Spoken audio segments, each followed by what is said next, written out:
Hi, everyone. Thanks for joining today. It's a really strange day to do this, but I'm very happy to see about 400 people walking in for this session. This is great. So we are going to talk a little bit about the changes that happened both with the GMAT and a lot of upcoming changes that's happening with multiple MBA programs.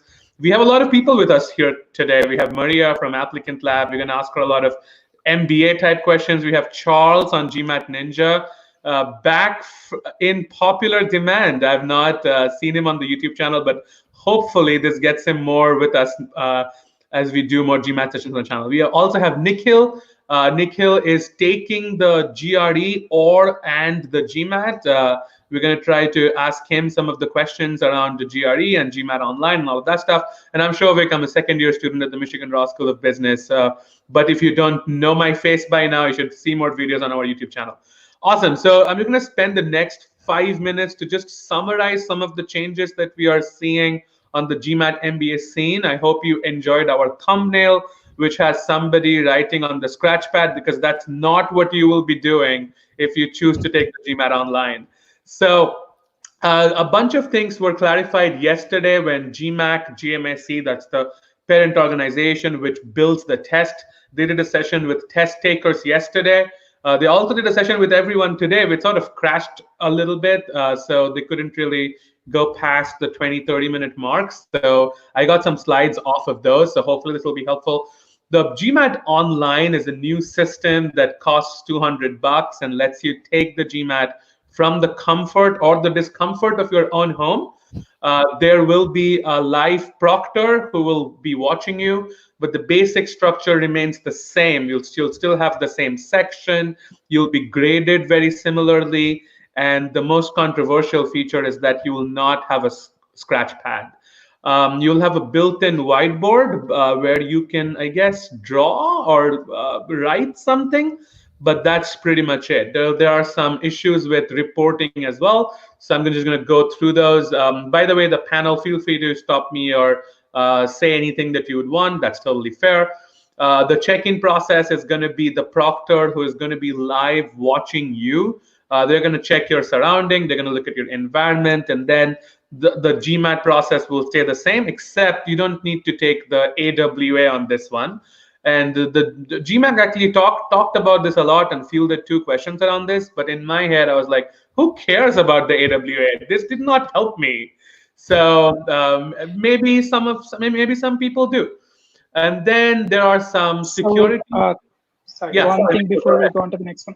Yeah, one other thing to notice in the previous slide was like the section order is fixed. So you have to take one first, verbal second, and then integrated reasoning. You cannot change that. That is correct. Also, thanks, Nikhil, for mentioning that. You also don't have a break between the 2 big sections. So you can only take a break after you're done with verbal in case you need a very extra boost for the last 30 minutes of the test, which was also such a weird thing. So I didn't really get that as well. There are a lot of security measures within the test, both through the proctor and some AI tools that they have built within the test. Most of them are sort of on the slide here, but I guess it's the measure to like stop you from screen recording. It's a measure to see if someone's behind you with your earbuds or AirPods or what have you. And then there's also some tools for ID authentication as well. And finally, score reporting is going to change too, just so that everybody knows.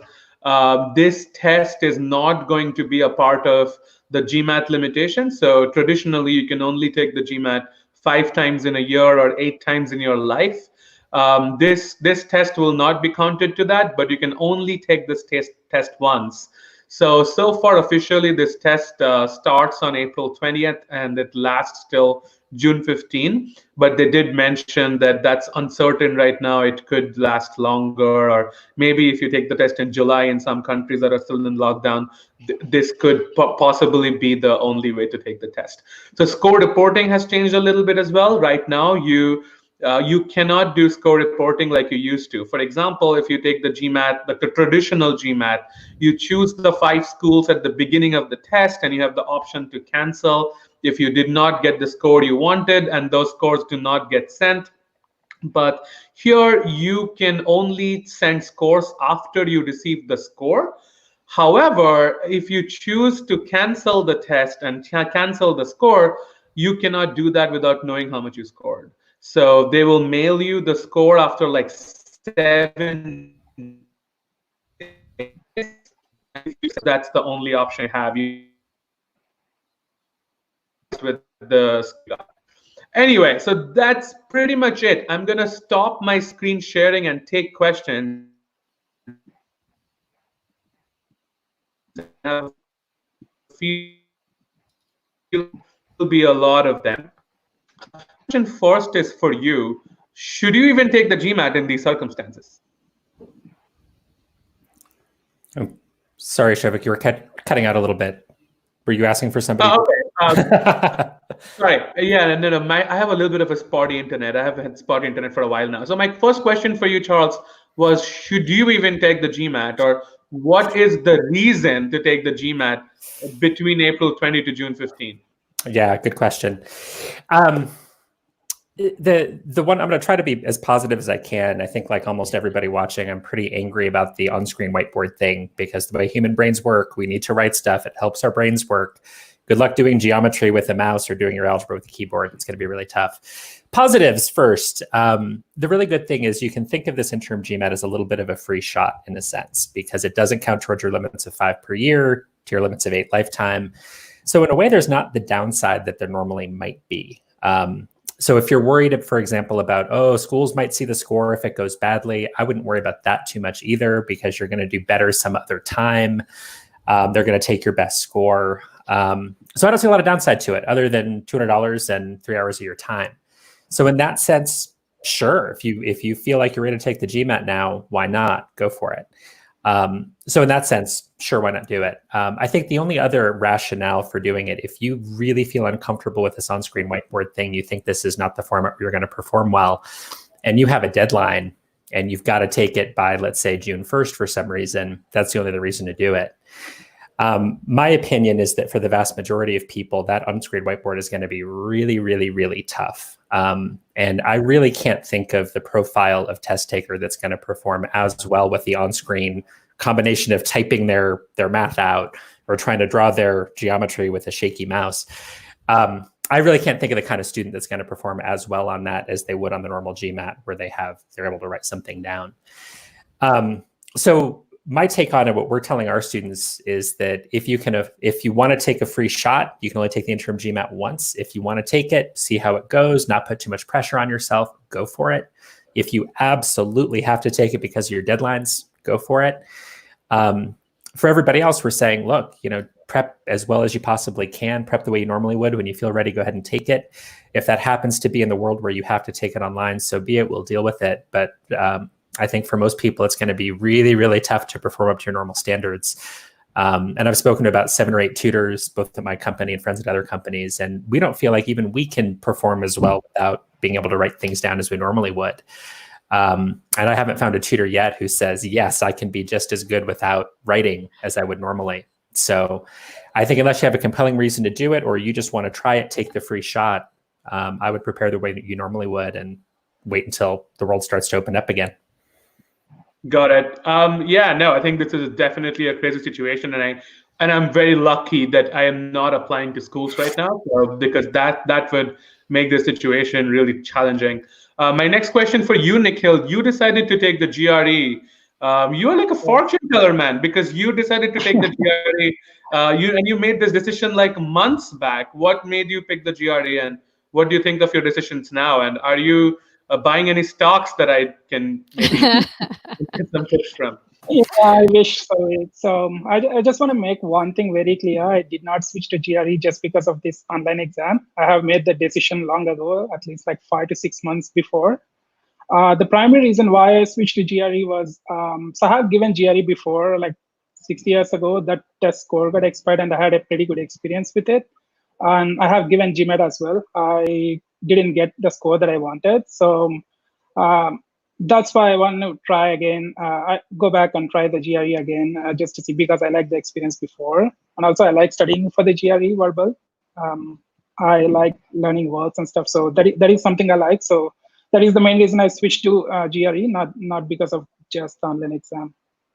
Right. And just so that everybody else knows on the channel, we have 500 people and we're getting a lot of questions. I just want to ask you, Nikhil, the GRE also has a GRE at home version. And Charles and Maria, feel free to chime in. But what's the difference between the GRE at home versus GMAT Online? The one thing definitely is the number of breaks that you're allowed between the sections. The other one is the scratch pad thing. GRE does allow to use a scratch paper during the exam. I think apart from that, I don't think there is much difference between the format of the exam. Got it. By the way, in the seconds that I dropped off for like a minute or so, and I was apologizing for my internet, somebody mentioned it's still a better internet than the GMAT webinar today, which made me chuckle. Charles, I think you were saying something and I cut you off. Oh yeah, no worries. So my understanding of how the GRE at home works, so we've had a couple students take it already. Basically, it's much closer to the GRE test center experience, I think, than the interim GMAT is likely to be. Right. So you can use scratch paper, but my understanding is that you have to have something that's erasable. So for example, the pad you typically use on the test center version of the GMAT, where it's a dry erase pad or wet erase sheets or something like that, and the proctors will watch you erase it, is my understanding. And so far, what I've seen from it, what our students have experienced is that it feels very much like the test center, other than you're sitting at home. They're going to make you do all the same security stuff as the GMAT. You look around the room. They're going to make sure nobody's behind you. There's no GMAT Ninja branded hearing aids that you're wearing. And the only other thing that I've run into that I've heard about, and jump in, everybody else, if you've heard something else, is that sometimes there's bigger delays than you would normally have. So in the test center, a 10-minute break in the GRE test center is a 10-minute break, and that test is going to start with or without you. That is apparently not what's happening in the home version. And I'm not suggesting that you can abuse the breaks and take longer ones, but I've had test takers tell me that the proctors weren't ready for them. So I had somebody who waited for quite a while, and the test didn't start without her. She got an extra break, whether she wanted it or not. She's sitting there staring into the camera waiting. So just be a little bit extra prepared. Don't get thrown off if something like that happens. Be ready to roll with a little bit of those punches in terms of the tech, and maybe a little bit more delay with the proctors than you would have in the test center. Wow. And from what I've seen, it's getting better. They're in I think at the end of week 2 now, if I'm not mistaken. So it's getting better, but just be prepared for kind of some funny lags that don't get scared. You're going to get all your testing time, but sometimes they'll have some delays. Yep. So I just want to add on to Charles. So there are already some GRE debriefs that were on the GMAT Club forums. One of the things I noticed in one of the debrief is like the check-in process itself took more than an hour, which is supposed to happen like less than 30 minutes. So that is something you definitely be prepared for. Maybe your test. Crazy though, because the GMAT presentation said that the check-in process, they allotted 15 minutes for that process. This is regarding GRE, Souvik. So no, I get that, but I am now doubtful whether it's actually going to take 15 minutes. I have a feeling it's going to take significantly longer. There's a risk of it. I think if you're a test taker and you decide to take either the at-home GRE or the interim GMAT, just be prepared that you might have those glitches. I didn't want to be alarmist and say it, but I had somebody who took the GRE on the very first day it was available at home. She waited an hour and a half to check in. Oh my God. Yeah. And I think it's getting better, but keep in mind that the vendors that are administering the test, GMAT's using Pearson VUE, GRE's using a company called ProctorU. Right. Who knows? This is all such uncharted territory for everybody. And they're getting this flood of test takers and different levels of security they might be used to, different protocols. So who knows? GMAT might be on top of it and Pearson might be on top of it, and 15 or 20 minutes might really mean 15 or 20 minutes. But if you're a test taker, I would just be well-fed and prepared to sit there if you need to, and don't let it rattle you, because there's unfortunately nothing you can do about it. Got it. So no intermittent fasting for GMAT Online test takers. All right, Maria, my next question is for you. I think GMAT Online applies to people who are actually looking to apply to schools urgently. So there's an option of doing round 3 now because a lot of deadlines for round 3 have been shifted, or just scrapping this whole plan altogether and doing it next year. And I think you wrote an article about round 3 and what it means for both US and international applicants. What are your thoughts on that? Yeah, I mean, I think what we're seeing, the fact that the schools are even delaying any of the deadlines and the fact that they are starting to entertain the notion that maybe you can submit your application and get a decision back without having the test score. That says to me that the schools are maybe desperate's too strong of a word, but that they're definitely looking for more people to apply. So for that reason, I think this current round 3, usually round 3 is a suicide mission. And I tell people don't even bother unless you're like some sort of magical, astronaut, ballerina, Nobel Prize winner. But for the most part, round 3 is a waste of time for everyone.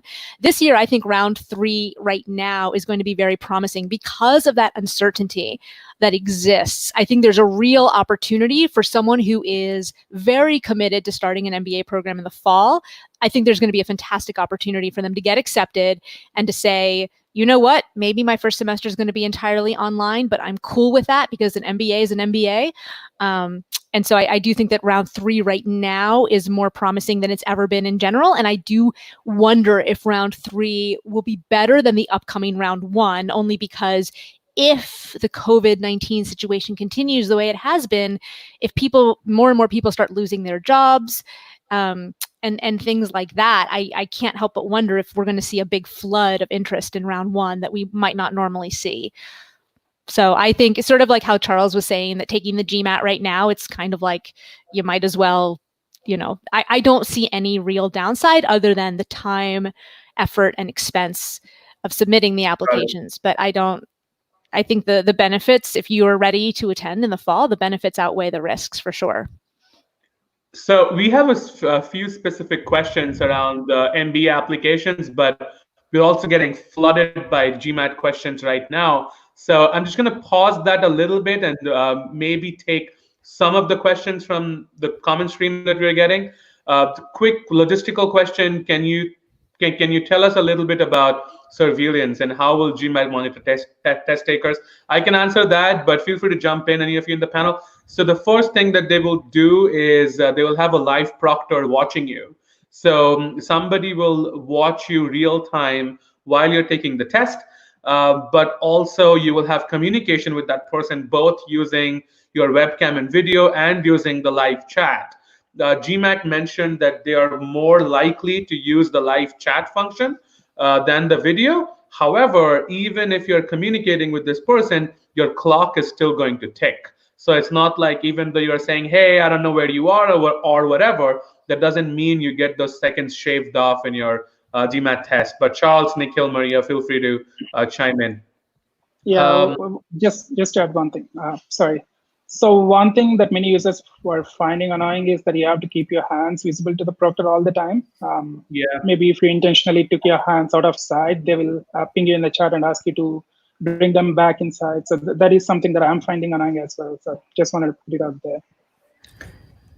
Although I'm not sure how strict they're going to be with that. I think within reason, I'd be very, very surprised if they interrupt you, because they're saying the same thing for the GRE, and I haven't heard any reports of anybody getting stopped partway. So I think it's if you try to wander off camera entirely, they're going to nab you for it. Souvik, I have a question. They've been saying that there's going to be a 7-day delay between the day that you take the test and when you get the score. Is that because they're going to review basically the video of you taking the test? Okay. Yeah. And there's also the AI thing. They're going to look at your eyeballs using some sort of AI algorithm to make sure that you're not always looking at some cheat sheet in your hand or something. Yeah, that's exactly it, which is pretty shocking. But by the way, I will find out because I'm taking the GMAT Online next Tuesday. Well, because that's what you do when you're in quarantine and you don't have much to do. So I'll report back. I'm taking it at 10:30 p.m. in the night when everybody's sleeping. So I will find out. We're getting more questions. So questions are on whiteboarding again. So there'll be absolutely no possibility of changes regarding the whiteboard. So far, no. So that's what they're saying. And I think what was really funny to me, and I'm sort of probably being a little bit controversial today, but there was a Q&A section to the GMAT session yesterday. And they had one or half of a scratchpad questions. And apparently people were asking about AWA, for crying out loud, which to me feels a little bit weird because we are getting a lot of scratchpad questions. Another question around touchscreen laptops. Can GMAT Online be given on Microsoft Surface using a stylus to scribble your working? No, Nope, you wish. That's not going to happen. You will not be allowed a touchscreen computer. You can, I guess, ideally use a touchscreen computer because a lot of like Windows computers come with touchscreen, but you can't actually use the touchscreen. So if your proctor feels like you're poking them on their face with your finger, that's not going to work. And Souvik, if I could jump in real quick on the I think it was a hopeful question from the viewer about, is there any possibility of changes? Who knows? Because I think GMAT's very aware that, well, maybe not aware enough that people are pretty irritated by the on-screen whiteboard. The reason I'm really, really skeptical they're going to make any changes is that this really is a pretty serious test security thing, potentially. It is really, really tough. So even if, for example, what they're doing on the GRE at home, so even if you're using your GMAT style dry erase board and they're going to watch you erase it, it really isn't that hard to slip something in there, and you've got a piece of paper in there that you take with you afterwards. It really is a test security risk. Now, in my view, personally, I don't think that outweighs the fact that now the GMAT is a totally, totally different experience for the test taker. For me, that's a really big deal. If I were in charge, I would probably deal with the test security risk or deal with it in some other way. Plenty of really good technologies exist for that. But I understand where GMAT's coming from. They've had test security issues in the distant past. You can Google ScoreTop. GMAT's had all kinds of issues with it. They're extremely careful. So I think there's really almost no hope they change it. I just can't imagine it happening because they're prioritizing test security over your test experience. I don't totally agree with it. I respect it. I would be floored if it changes. I hope I'm wrong, but it's not. Right. Maria, question for you. Many schools like Tepper, and I can add schools, Kellogg has done this, LBS has done this, Marshall has done this, have started to accept applicants for round 3 without the GMAT. The GMAT requirement now can be waived. Should you waive it? What's your thought on it? I mean, look, if you don't have a good GMAT score, then why not waive it and apply? I do think that if some people do have an existing GMAT score, oftentimes the GMAT score can be a wonderful indicator of academic prowess, and especially for people who maybe did not attend an elite university or who did not do well in their university studies, it usually is in your best interest to apply with a score just in terms of being competitive versus everyone else in the applicant pool. But if you're not comfortable with your score, if you don't like it, go ahead and apply without it. I think with Tepper, it's specifically, they will ask you to take some sort of pre-enrollment course, and also they will require you to maintain a certain grade point average upon enrollment in the program. So you're not completely off the hook. Basically, what I think Tepper specifically is saying is, look, we're taking a bit of a chance on you in terms of your ability to handle the academic rigor of the program. And if you get here and you can't actually live up to it, we are going to have to ask you to leave. So that having been said, though, I think this is a great, for those people who, for whatever reason, just are not test people, this is sort of a once in a lifetime opportunity, I think, to get into some really fantastic programs. Yeah. Question, what if we get a power failure or a technical internet issue? I have some answer, but Nikhil, do you want to jump in on this? Yeah, so they kind of addressed this question yesterday in the webinar as well. So they have it looks like they have some systems in place. If the power goes out or something, you can get back online, and if the proctor is still available, you can start from the test where you left off. I think they have some plans on how to do this, but that is the only thing I heard from them. So I'm hoping that works. Right. Question around score scaling. Will the online score be scaled with offline scores of the past, or at least of the previous years? I'm not sure what the question on scaling means, but from what we learned from the webinar yesterday was that the test and the algorithm and how you're scored stays exactly the same. So the questions don't change. I saw a few questions around question difficulty levels as well. They're not going to give you questions that you can solve with mental math just because there is no whiteboard. Unfortunately, the questions will be of the same range of concepts and difficulty levels, and they will be scored the exact same way. Charles, do you agree with that, or do you have another? Yeah, every time, one of the things we see every time there's a change to one of these exams, rumors start up that the test has gotten harder or easier. So when they start allowing us to choose section order, for example, rumors happen that, they're going to make it harder to make up for it. And people are walking out of their exams and saying, I swear it was harder, it changed. Standardized test. And again, I'm cranky about the delivery format without the whiteboard, but the algorithm's not going to change, or else it's no longer a standardized test. The question design's not going to change, or else it's no longer a standardized test.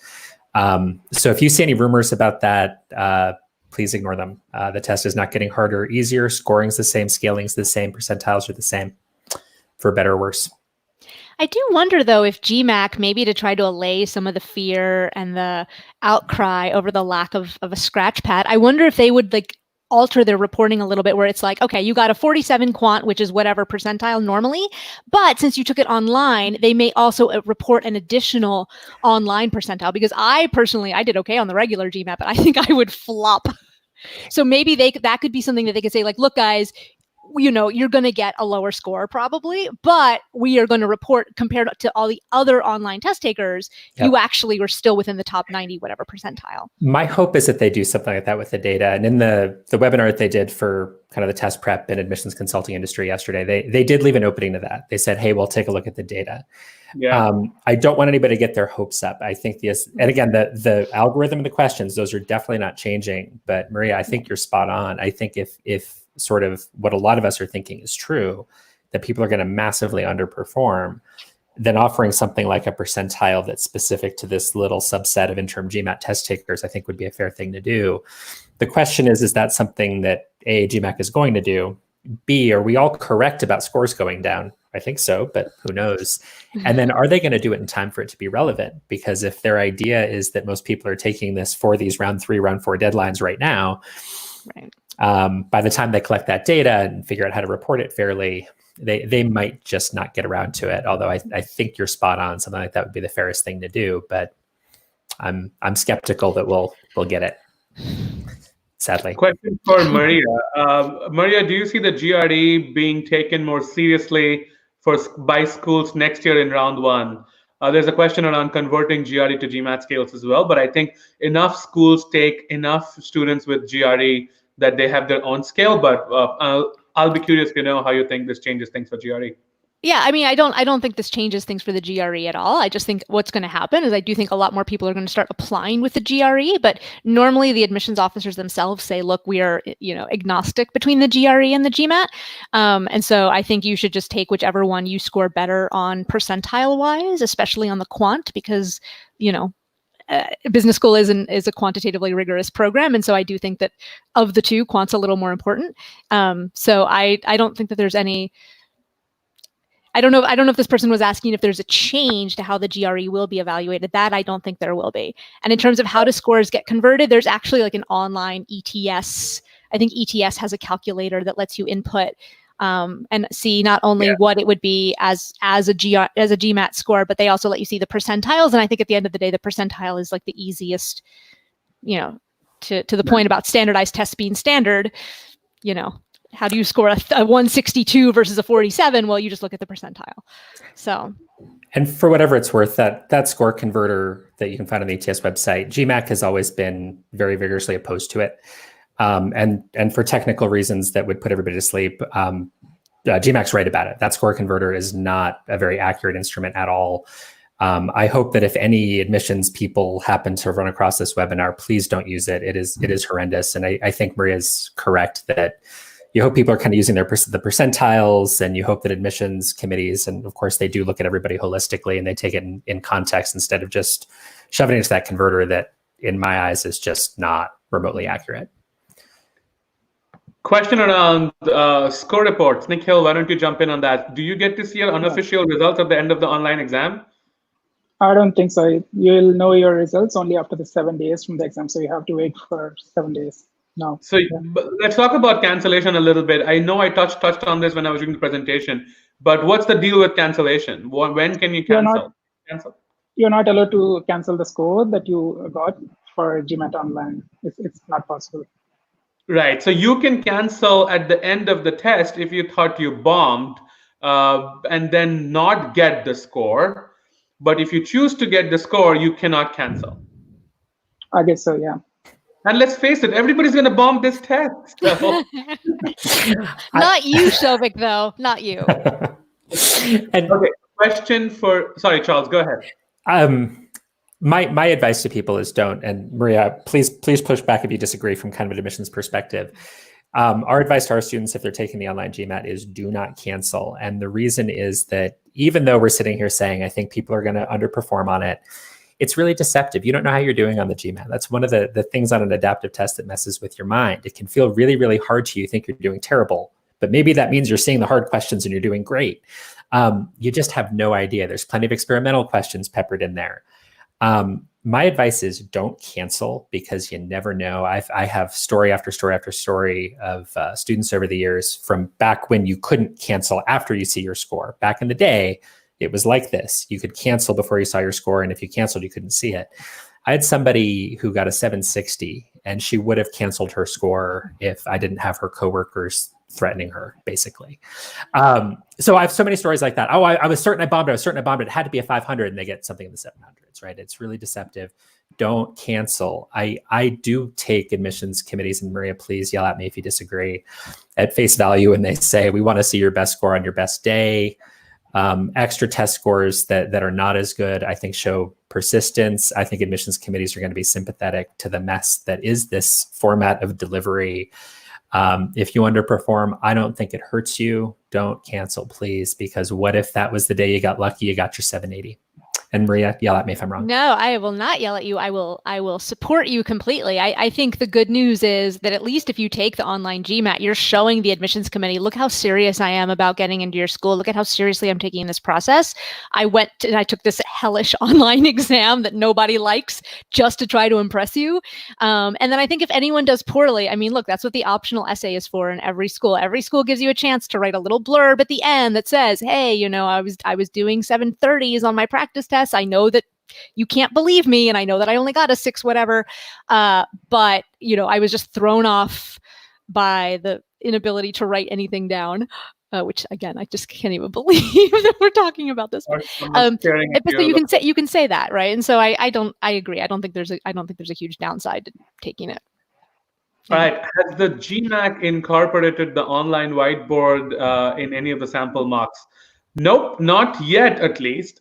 They might in the recent future, but I will say, though, GMAT Club is trying very hard to get an online whiteboard out by the end of next week. The date that we are playing with is 25th of April. Nikhil, correct me if I'm wrong, but we will soon have an online whiteboard which sort of mirrors the same way how you can do or cannot do certain things while you're taking GMAT Online. So feel free be on the lookout. But so far, as far as I know, you can write stuff on it. You can draw stuff on it with your mouse. But that's pretty much it. That's pretty much all you can do.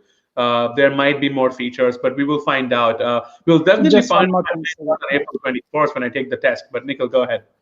Yeah, just one more thing. I think the GMAT Club tests are also free on 25th and 26th, so you can play on with the whiteboard in the test environment.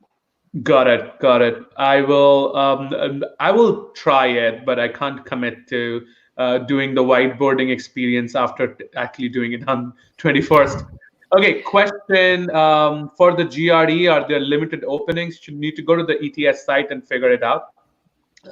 Questions around the touchpad again. I don't want to beat it like the dead horse like it is, but this is important. This is a big issue, which I think GMAT skirted yesterday. So I'm not a big fan of that. Okay, what if you only have a touchpad? Impossible to buy a mouse where I live due to COVID. Okay, if you have a touchpad which sort of acts as a mouse, you can use your touchpad. I think the touchpad is a good mouse replacement, and I think the GMAT won't have an issue with that. It's about touch screen that becomes an issue that you cannot actually use. Will there be GMAT waivers by schools for round one? I apologize. Can I jump in on the last question? Oh, yeah, for sure. Absolutely. On the Scratchpad, apparently you can resize it. So if you want your little on-screen whiteboard to be in a little corner, if you want to move it around, apparently you'll be able to do that. So it's not like it'll be, you're either looking at just your on-screen whiteboard or you're looking at the question. You'll be able to toggle it around. So, sorry, Shoy. No, the question is, will there be GMAT waivers for schools in 2021? Like, who knows? But I mean, I guess, Maria, you can have a guess. Who knows? Said it all. Who knows? This is your guess is as good as mine, right? I mean, Every day it's like we're either all going to die or the cure's coming out tomorrow, and I just feel like nobody really knows what's happening. But if things don't improve dramatically, I would imagine that some schools would continue to be lenient. And my totally baseless speculation, because we've seen this in the undergrad admissions world a little bit, where higher and higher prestige schools have gone test optional on things like the SAT and the ACT. I wouldn't be shocked if, and this is baseless speculation, this is not sourced, nobody in the admissions committee has said any of this to me, but my suspicion is part of the trial balloon that some of these schools are doing right now is, do we feel good about the class that we're putting together? And the applicants that we're accepting that have not taken the GMAT or the GRE, do we like what we see? Do we think that we can find other ways to get at what these standardized tests get at? I wouldn't be shocked. The question of what's going to happen with COVID, who knows? I wouldn't be shocked at all if this opens up the opportunity for schools to say, we're getting good data on our ability to admit applicants without these tests. I wouldn't be shocked if we start seeing more test optional admissions policies down the road. I'm not saying I expect it. And again, totally baseless speculation off of what I've seen elsewhere in higher ed, but that might be what happens, which personally I think would be great. Yeah, it's funny. There was some speculation, I think, on one of the Reddit boards that I was procrastinating the other day and looking at, and someone was saying something like, "Oh, this means that Kellogg's test optional, so that means that the quality of the students that Kellogg's accepting is going to go way down." And I was like, "No, the quality, the GMAT has been positively correlated to your ability to do well in your first year academics in business school. It does not positively correlate really to anything else. In fact, the University of Rotman in Canada did a huge, massive data crunch a few years ago with career outcomes for their graduating MBA students versus GMAT and all these other things. And the only positive correlation they found was that people who did well in the AWA happened to have the best career outcomes. And the speculation is that communication is such an important part of doing well in your career that, counterintuitively, like the AWA is actually the most strong indicator. And they also said things like, look, we've led in people who had very low GMAT scores who ended up becoming the valedictorian of our class, right? So I think to the extent that the GMAT for a long time has started getting more and more suspicious. And by the way, Harvard Business School and others used to not even require it. It used to be optional up until some of this craze with the rankings started getting heated up. So I agree. I think it's going to happen. I hope. Okay, question for Charles. From your perspective, in the context of COVID, quarantining, and the online GMAT and related unusual circumstances, are you seeing a larger or smaller pool of students prepping for the GMAT? Great question, Alex. Good to see you here, by the way. It's been about the same for us, but we're a pretty small company. I mean, we're half a dozen tutors. So it looks about the same to us. March was weird because people were kind of paralyzed by, wait, if I can't get into a test center, why am I going to prep for this test? Right now, you've got more people at home. So people are working extra hard. We're seeing people do just a ton of homework. We're seeing that on GMAT Club, just people that we interact with there are putting in a whole lot more time. That doesn't address your question. Larger or smaller pool of people prepping for the GMAT. It is really hard to tell what's going on out there. And one of the things I suspect that part of what you would like us to get at with that question is what's going to happen in admissions? Are you going to have more competition, less competition? You have so many factors that are so strange right now where the unemployment rate is shooting through the roof. And granted, it's hitting service workers much, much harder than the white collar professionals that are applying for MBAs, but it's coming. And what is that going to do to applications? All sorts of things. Is it going to go up? Is it going to go down? The answer is yes. Are people going to be spending more money on prep or less money on prep? Yeah, both. It gets really, really crazy. We've got an unprecedented recession, unprecedented changes in what you can and can't access. Getting into an MBA program for next year might mean you're taking it online. Do you want to do that? Do you want to wait a year? We have countries closing their borders. So if you want to get a visa to get into the US, we've already made it a lot harder here over the last few years. It might get worse. So at least in my eyes, and again, Maria, please jump in if you think this is wrong, I think it's going to be utter chaos in terms of what is going to happen to applicant levels and what's going to happen to yields and what's going to happen to the competitiveness of that pool. And I apologize if that's not what you're really looking for here, Alex, but I think it's going to be utter chaos. I have no idea what's going to happen. So far, we're not seeing a lot in our little corner of the GMAT world, other than just people doing more homework. The number of people doesn't seem to have changed, but anything could happen. And I don't know which of these factors is going to skew the numbers the most. Alex, I will tell you anecdotally that I'm seeing a lot. This is normally like my dead time of year. This is normally like we work in admissions. We work really, really, really hard from like July to the second week of January. Our families don't see us. So this is normally like my time of year that's off. And the amount of interest in round 3, like the incoming inquiries, the questions, the chat box messages, I'm seeing. This is normally my time of year off, and it's not. I'm definitely seeing a lot of interest. So I think a lot of people are taking advantage of those extended deadlines. Now, what that means, who knows? And more round applications. That's for sure. Somebody said we have 2 Souviks. I guess we need more than one of me. So, okay, quick question. Can't get enough. I think for you, Charles, too. A lot of people started prepping for the GMAT, like early spring, like March and like February, fully knowing they're applying in round 1 for that year. And that's like 4, 5, 6 months gives them a comfortable time to like prep for the test, right? And then the GMAT Online sort of drops this bomb on you, and you decide that, okay, there's no way that I'm going to do well on the GMAT, so let me transition to GRE. And we have had a lot of questions on the forums to do that. So I just want to know, like, how much of that GMAT prep is transferable to the GRE? How much time does it take? Does it work for you, against you? Do you have to unlearn stuff? So go ahead, Charles, would love to know. Yeah, great question. So we could do, and I think we have a lot of different companies have done full videos on this idea of, well, which one should you take and what are the differences? It's actually something up on the GMAT Ninja YouTube page about the same thing. Here's what I would think about in terms of making that transition. If we have a student who starts with us and isn't sure which test to take, we'll typically start them on the GMAT because most of those core skills are the same. The most important thing is both of these tests are adaptive. Now we can split hairs over the way they adapt is a little bit different, and we can go down a technical road with all that. That's not going to be very interesting. Bottom line, adaptive test, you miss questions that are easy for you, you risk the adaptive test death spiral. So you've got to execute well on the stuff you know how to do. You've got to be precise. You've got to be systematic. You make sloppy errors, you're screwed on either test, doesn't matter which one it is. That's totally the same. Critical raise your reading comprehension. Well, it looks a little bit different on the GRE, but it's basically the same thing. Can you read with precision? That's the same. That's half your verbal score on the GRE. Quant, basically the same. I would argue that the GRE is a smaller subset than the GMAT. I think the GMAT goes into more depth on more topics. So your number properties, for example, on the GMAT, or your rates questions tend to be a little bit more intricate, and there's more little details that you'd probably want to learn about. GRE, it's a little bit simpler, but in essence, if you're going from the GMAT to the GRE, yeah, you've got some sawdust on the floor. You've wasted some time getting really deep into some things, but there's really nothing new you need to learn for the GRE if you've already studied for the GMAT on the quant side.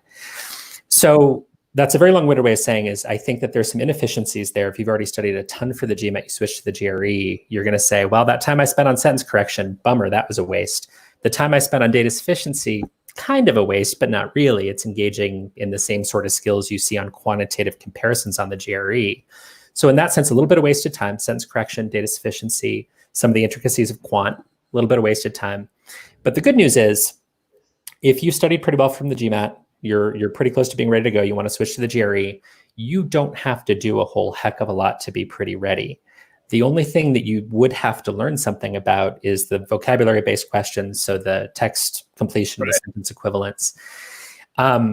And I don't want to go too far down the road of all the intricacies of those things, but ultimately, so Nikhil likes learning the vocabulary.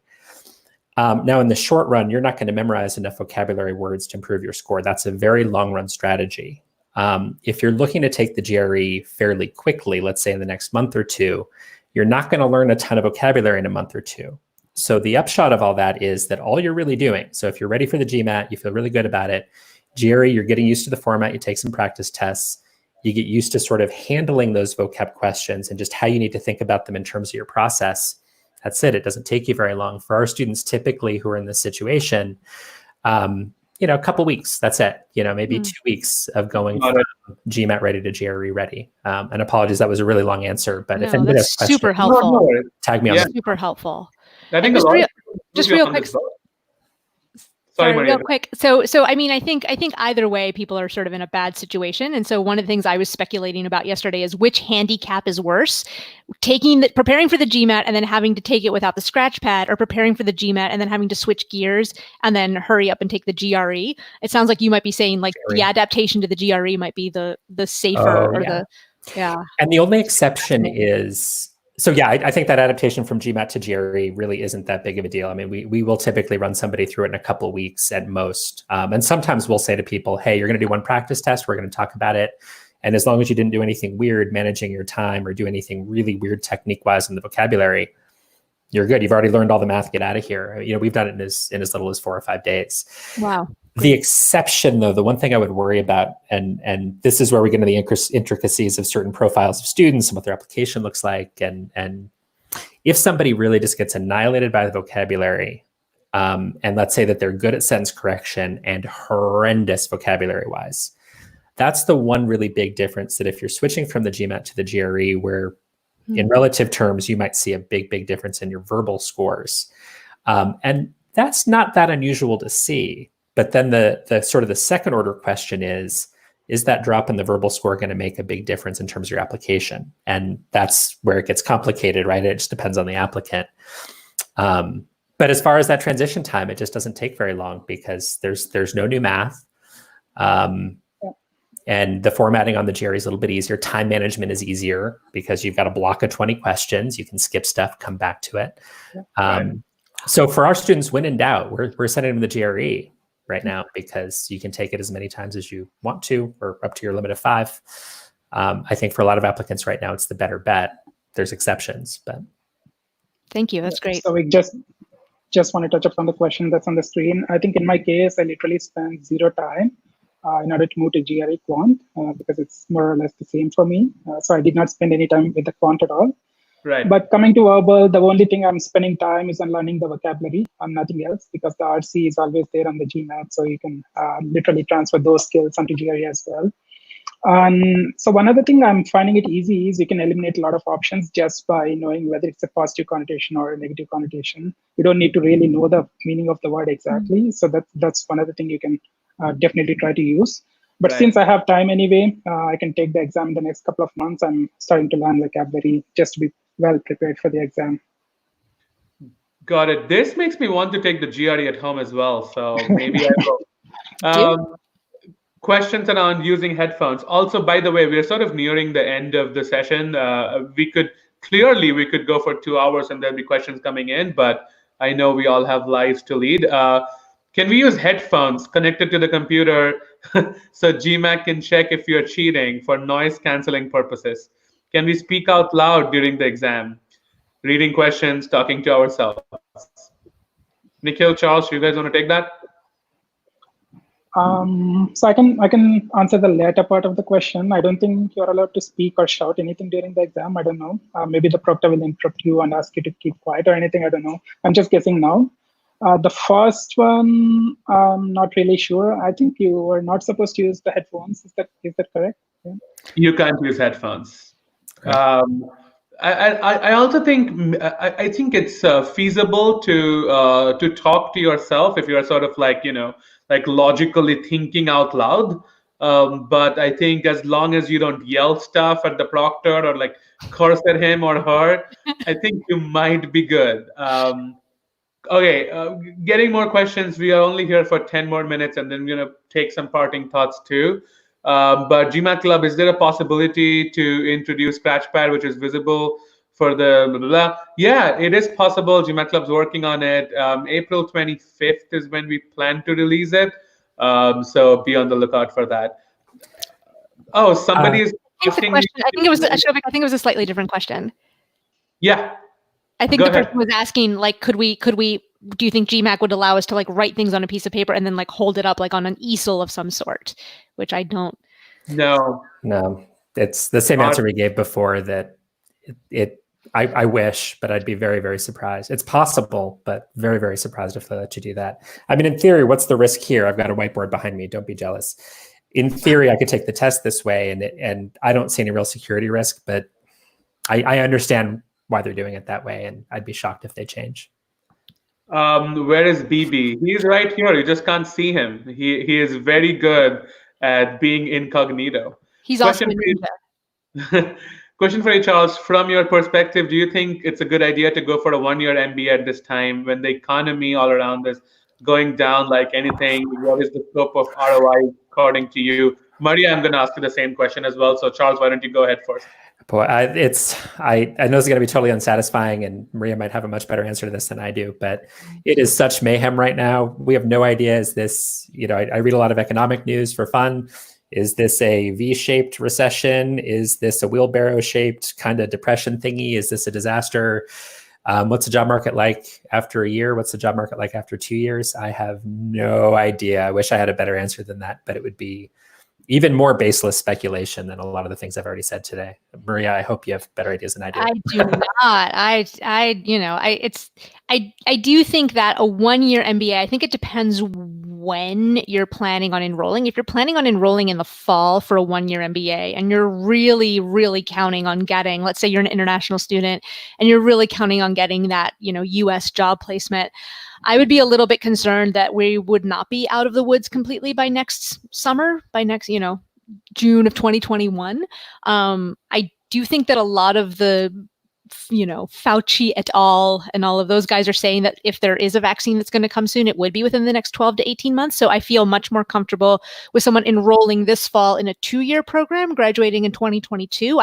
Hopefully for all of us, this will be resolved by then. But in terms of next summer, I do think it's not quite clear. So there are definitely reports of, for sure, summer interns, MBA summer internships at some of the top programs are being rescinded, and I believe some job offers as well, even at the very elite schools. So it's a good question, and you should be concerned, I think.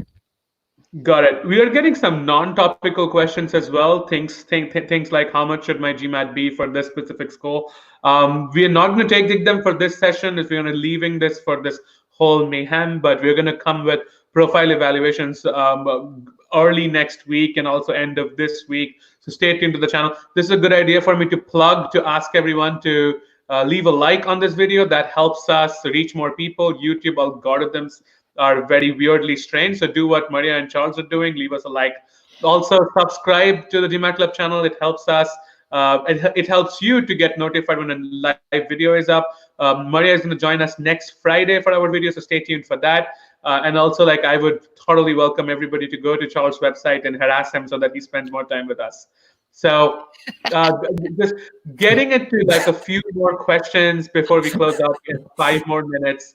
Also letting people know that GMAT Club is offering a 7-day free access to the GMAT Club tests for YouTube subscribers.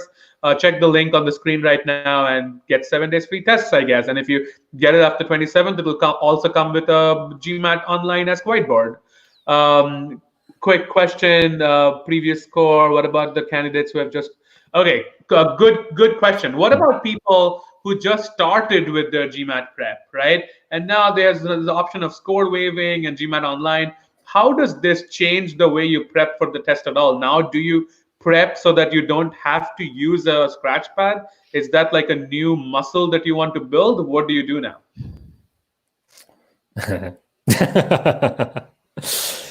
Maria? Oh, thank you. I appreciate that. Ladies first, very chivalrous of you. I mean, first of all, I think if you haven't taken the GMAT yet and you are thinking of applying right now in round 3, I would say just kind of focus right now on the application itself and kind of put the test prep on the wayside, because some schools are saying, like we mentioned before, you're not going to need a score ever. Some schools are saying you will need a score eventually, but not until maybe August. And some schools are saying you can use your SAT scores from high school. That's UVA Darden has said you can use your old scores from 10 years ago. So I would focus right now, if you are looking to do it, to apply right now, I would focus more on submitting the strongest application possible. Now, in terms of should you start studying by using a whiteboard on your computer, I mean, that would imply that this online GMAT is here to stay for the long term, which hopefully it won't be, but who knows? Since we don't know what's going to happen with the virus, then who knows? I would love to hear your the GMAT Ninja's opinion.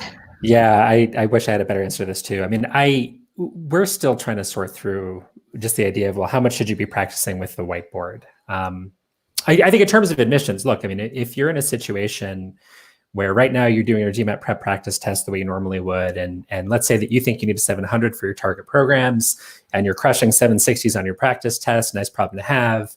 Well, do you think you can underperform by only 60 points on the online version? Yeah, go ahead and submit it, right?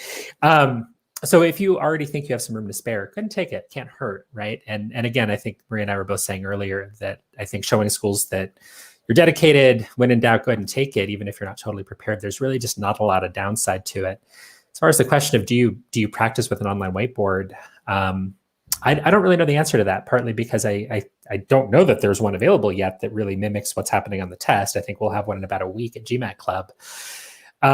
So right now you can't really practice with it, problem number one. Problem number two, I mean, I don't know that you need to practice with it if you're not sure that if you're certain you're gonna take this online version, by all means, practice with the whiteboard. If you think you might be waiting, or if your ultimate test date's gonna be later and you're gonna take it later once test centers are reopened, and maybe you're gonna take it for the heck of it, maybe only practice a little bit. You don't necessarily wanna build different habits than you're gonna need in June or July or August when you take it in a test center. So it's a murky thing. I think if you're certain you're taking the online version, practice with the whiteboard when we have it available. But until then, I wouldn't do anything differently. I would prep the way you've been prepping. And when you're sure you're taking the online version, deal with it at that point. Got it. Nearing the end, we're getting also I think the tone of comments have also gotten a little bit stranger now. People are now talking about how Charles looks like Adam Sandler. So we are all getting into we are all taking the humor out of the situation right now. People are also asking you, Charles, to take the online GMAT. So if we could do a petition, I would get all three of you to take the online GMAT. We could all flex together.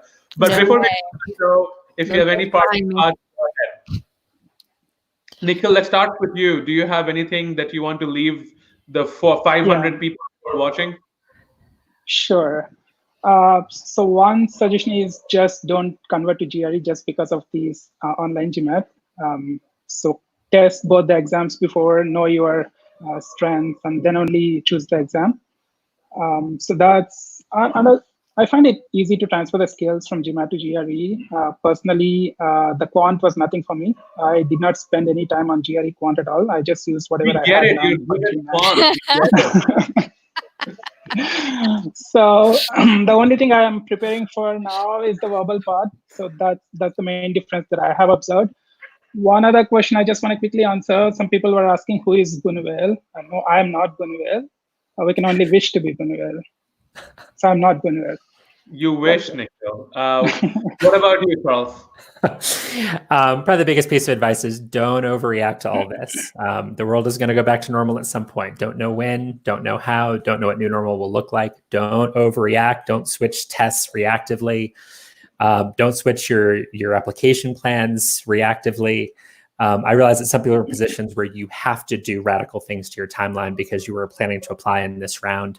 But don't let it change what you're doing too much. Don't let it change your prep too much. A vast majority of the students we're working with, there's a few exceptions in there that had really tight deadlines. For those guys, we're doing all kinds of crazy stuff, switching to the GRE. If you were looking ahead to round one next year, you just keep prepping the best you can. You take the test when you're ready and don't overthink it. What about you, Maria? I do think that if you are interested in applying for these new extended round 3 deadlines, I think you should definitely throw your hat in the ring. I see very limited downside. The worst thing they can say is no. But so what? Like, I don't think they're going to penalize you for applying in round 3. So I think normally an admissions committee would say, you know, if you do apply in round 3 and then 2 months later you reapply in round 1, I do think most admissions committees would say, well, wait a minute, like, come on, man, like, where's your self-awareness? But in this case, I do not think they will penalize you. So go for it. Even if you are an international student and you get accepted and you are unable to attend because of visa restrictions, I do think that the schools are going to be very sympathetic towards that situation. And Harvard, for example, has already said that if there are any incoming international students for this upcoming year who are unable to get to campus, they will simply, you know, give them a year. They will be allowed, their place will be held for them for 1 year. So, you know, again, like, we could all sit here and speculate and stay up all night until 3 a.m. worrying about the virus and the visa situation and all that stuff. But cross that bridge when you get to it. If you think you can throw together a good application now, I say go for it. Awesome. So thank you so much for joining. I'm going to ask people to leave a like and subscribe to the channel again. I'm going to see all of you guys soon. Maria, I'm seeing you next Friday on the channel. Nikhil, I'm pretty sure you will show up too. And Charles, I can only ask people to go to your website and let you know to be at the YouTube channel. Thank you so much for joining. This was great. We had a lot of people, and I'm sure you guys were busy. This was short notice, but thank you all for making it. And I look forward to see what other crazy news we hear next week. Thank you so much, Souvik. Thanks, guys. Great to see all of you. Likewise. Take care, everyone.